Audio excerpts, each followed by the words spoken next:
اللہ الرحمن الرحیم نحمدک یا اللہ یا مجیب الدعوات۔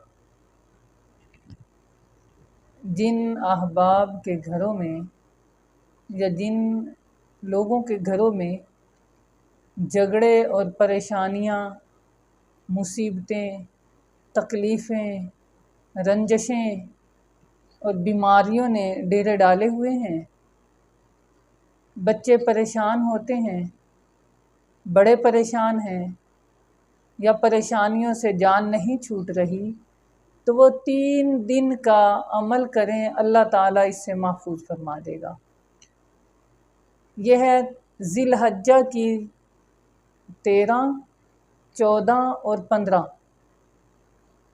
سب سے بہترین عمل یہ ہے کہ کوئی ایک شخص یا گھر کے افراد مل کر اس عمل کو کریں، یا جو بیماری میں مبتلا ہے، مصیبت میں مبتلا ہے، وہ اس عمل کو کرے۔ انشاءاللہ تعالی اللہ تعالیٰ اس عمل کی برکت سے اسے شفا یاب فرمائے گا، اس کو بیماریوں سے چھٹکارا ملے گا، پریشانیوں سے نجات ملے گی، ہر طرح کی آفات سے، مصیبتوں سے محفوظ و مامون ہو جائے گا۔ عمل اس طرح ہے کہ وہ شخص 13 کو، 14 کو اور 5 کو، 13 کو، 14 کو اور 15 کو یہ عمل کرے، انشاءاللہ تعالی بہت فائدہ ہوگا۔ عمل یہ ہے کہ وہ 3 روزے رکھے، نفلی روزے 3 رکھے۔ ہمارے بزرگان جو ہے وہ ہر ماہ میں تقریباً 13، 14، 15 کو یہ روزے رکھا کرتے تھے، چاند کے روزے۔ تو ان کو روزہ رکھے اور عصر کی نماز کے بعد جب غروب آفتاب ہونے والا ہو، افطاری سے پہلے، عصر کے بعد اور مغرب سے پہلے وہ عمل کرے۔ 313 مرتبہ درود ابراہیمی پڑھے۔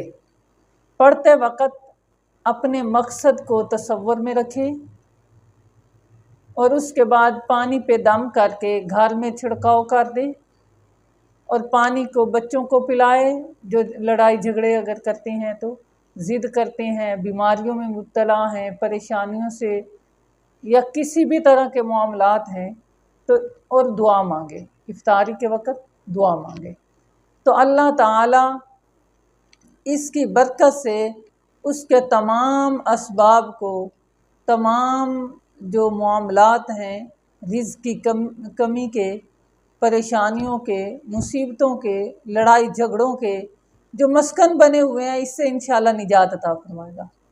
اگر کوئی شخص یہ عمل نہیں کر سکتا تو وہ صرف اور صرف عصر کی نماز کے بعد، اگر وہ عصر کی نماز کے بعد 100 مرتبہ درود ابراہیمی پڑھ لیتا ہے تو یہ بہت اچھا عمل ہے، یعنی تینوں دن پڑھے اور دعا کرے۔ یہ ایک تو یہ عمل ہے۔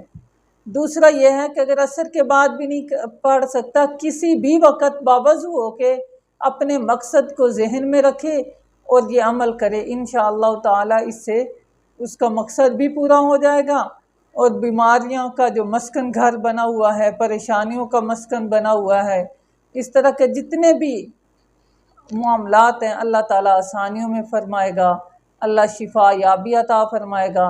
اس درود پاک کی برکت سے اس کے تمام جائز حاجات کو پورا فرما دے گا۔